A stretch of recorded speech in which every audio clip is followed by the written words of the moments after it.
Je voudrais vous poser à tous les deux une question et avoir une réponse compacte, voire synthétique. Israël a condamné aujourd'hui le massacre de Houla et dénonce l'Iran et le Hezbollah libanais. C'est la réaction israélienne et c'est une première. Est-ce que ça change quelque chose? Est-ce que ça peut faire basculer dans un sens ou dans un autre? C'est pas une première. Ehud Barak a dit 10 fois publiquement que les jours du régime de Bachar el-Assad étaient comptés.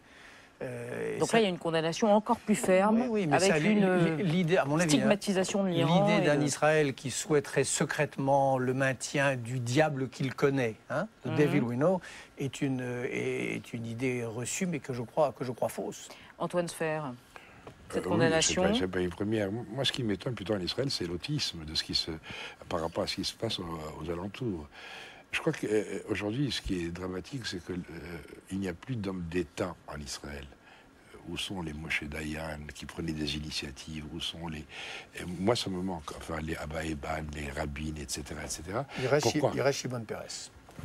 Et qui est malheureusement que président, j'allais dire. Voilà.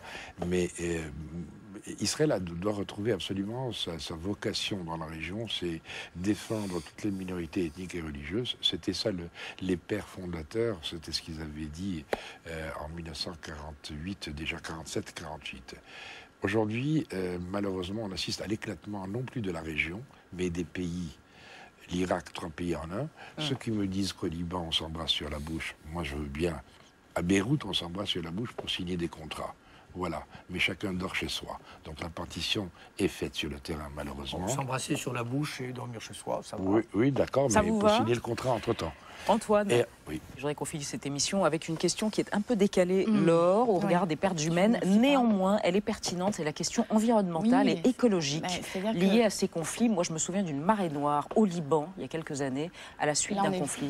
On soit dans le théâtre d'un crime contre l'humanité, peut-être. On ne va pas y répondre ce soir. Ce qui est sûr, c'est qu'on est déjà dans le théâtre d'un crime contre l'environnement. Dans ce genre de cas, les guerres frappent toujours 2 fois les populations, dans un premier temps, dans l'immédiateté de l'horreur, puis évidemment les populations dans le plus long terme, c'est-à-dire que leur environnement dans lequel elles vivent est par ailleurs décimé.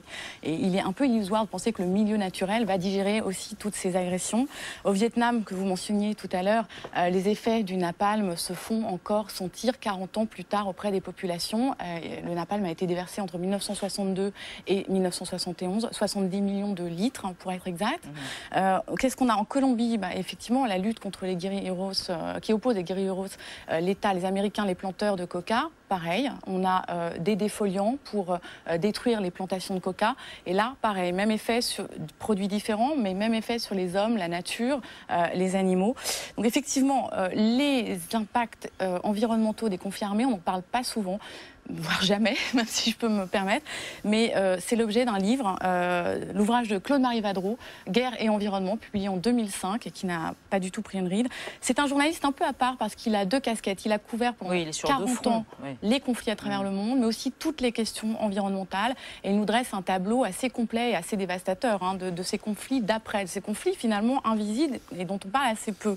C'est-à-dire que ces conflits peuvent être très provisoires, enfin ces impacts, ces bouleversements peuvent être très provisoires. Quand on pilonne une usine qui va déverser des produits toxiques dans une rivière aux environs de Belgrade, ils peuvent être un peu plus durables lorsque, vous mentionniez tout à l'heure la marée noire au Liban. En 2006, les Israéliens bombardent la centrale de Jiyeh et ça provoque le déversement de 15 000 tonnes de pétrole, 140 km de côte au Liban. 15 000 tonnes de pétrole, pour le préciser, c'est l'équivalent de l'Erika. Donc 140 km de côte libanaise ont été touchées. Sa revanche. Oui, mais ça ne se compare pas finalement, ça s'additionne, elle prend sa revanche et c'est jamais la même chose. Bien sûr, on est un tout petit peu hors sujet là. Vous savez, je crois qu'à 3 jours de ce qui s'est passé à Houla, et compte tenu de ce qui se passe aujourd'hui même à Homs, vous avez raison, les bébés phoques et les animaux. Non, parce que par exemple en Syrie, jamais personne, et vous savez très bien, en Bosnie, plus personne ne revient sur des zones minées qui sont des terres agricoles et qui donnent une subsistance aux populations sur place. Et les mines antipersonnelles sont une calamité qui dure pendant 20 ans. Je dirais que ça ne se compare pas, d'ailleurs, et ça ne se s'oppose pas non plus, ça s'additionne véritablement. Voilà, mais je voudrais qu'on évite là, si j'ose dire, de noyer le poisson. En ce moment, ce soir où nous parlons, et où l'urgence, c'est d'arrêter un massacre épouvantable en Syrie, qui jusqu'à présent se passait dans l'indifférence générale, et qui depuis quelques heures semble émouvoir l'opinion mondiale et semble émouvoir nos dirigeants, à commencer par le ministre des Affaires étrangères français Laurent Fabius, dont je signale l'interview dans Le Monde, vous l'avez sous les yeux, qui est une position de fermeté qui nous change de beaucoup d'intervenants antérieurs. Beaucoup d'attentisme. Merci messieurs. Les Cahiers de l'Orient, je signale le 25 juillet prochain une livraison consacrée au commerce des armes au Moyen-Orient et au Proche-Orient. Merci Antoine Sfer. Votre film Bernard-Henri Lévy, Le Serment de Tobrouk, sur les écrans nationaux le 6 juin prochain. Merci à toutes les deux. À suivre sur Arte un documentaire sur un autre drame, Les enfants forçats d'Hubert Dubois, où l'on voit que l'esclavage des enfants n'a certes pas cessé. On se retrouve demain soir à la même heure dans 28 minutes. Bis morgen, tchuss.